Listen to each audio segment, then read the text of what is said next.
This is the SOS Radio Network. SOS.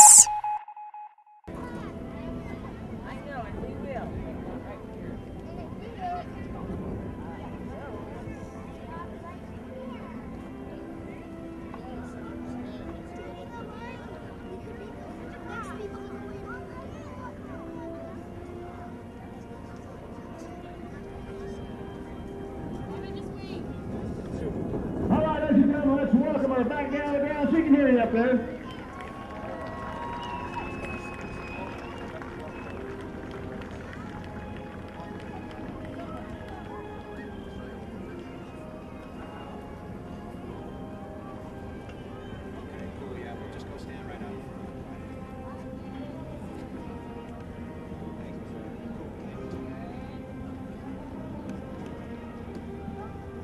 The jumper keeps a close eye on the altimeter. He is nearing his opening height.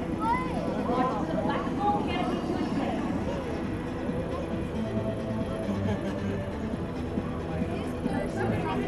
It can be landed. However, the jumper will reach up and release one side of the parachute, causing it to malfunction. The parachute is now spiraling earthward at speeds of 90 miles per hour.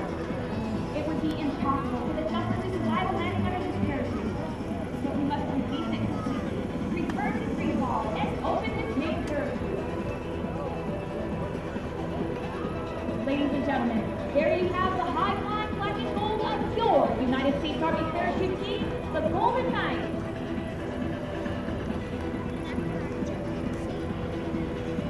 The reserve parachutes used by the Golden Knights are also flexible wing gliders, such as the one you see now. There are some slight differences. It is slightly smaller in wing surface area and has a much greater forward speed of up to 30 miles per hour.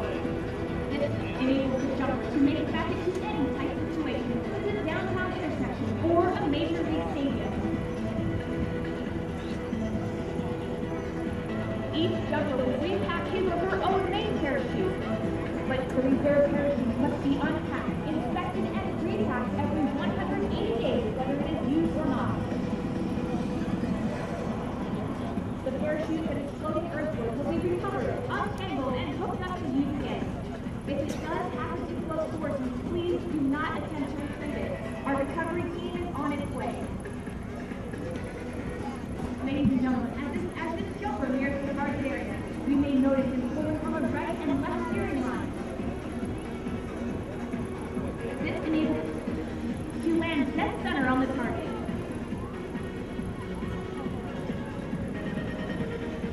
You may also notice that the parachute has 7 openings in the front. This allows air to be forced in, inflating the flexible wing glider. As the jumper nears his final approach, watch with a great deal of concentration and the slight correction using the steering line as he brings it over the target for a beautiful Golden Knight landing.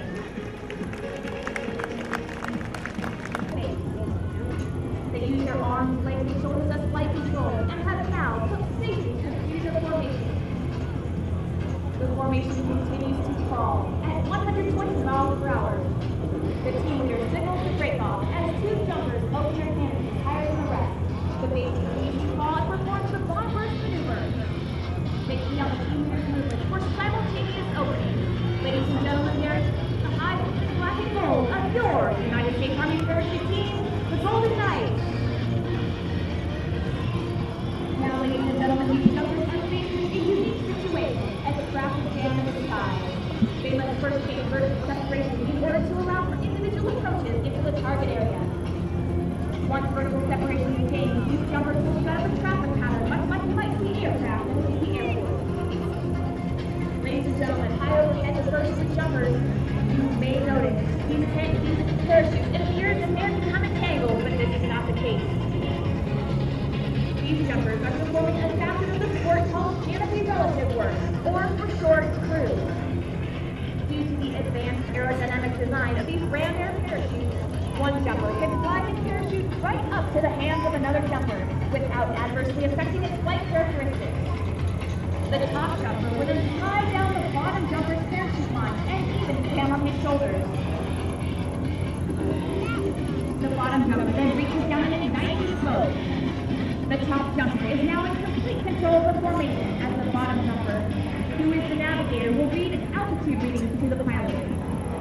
Ladies and gentlemen, as this first jumper nears the target area, notice the great deal of concentration as he pulls down the steering line, stopping the parachute, coming down for a beautiful dead center landing.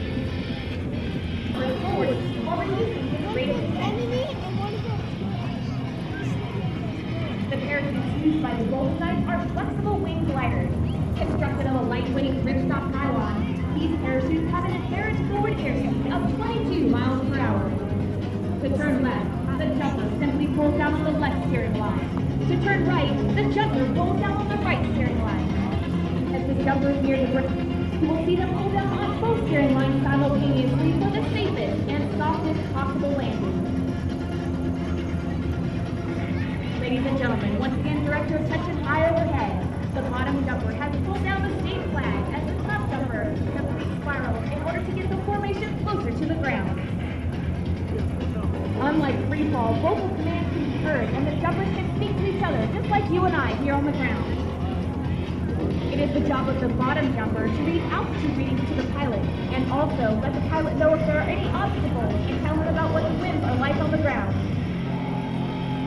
The bottom jumper keeps a close eye on the windsock, which is located in the target area.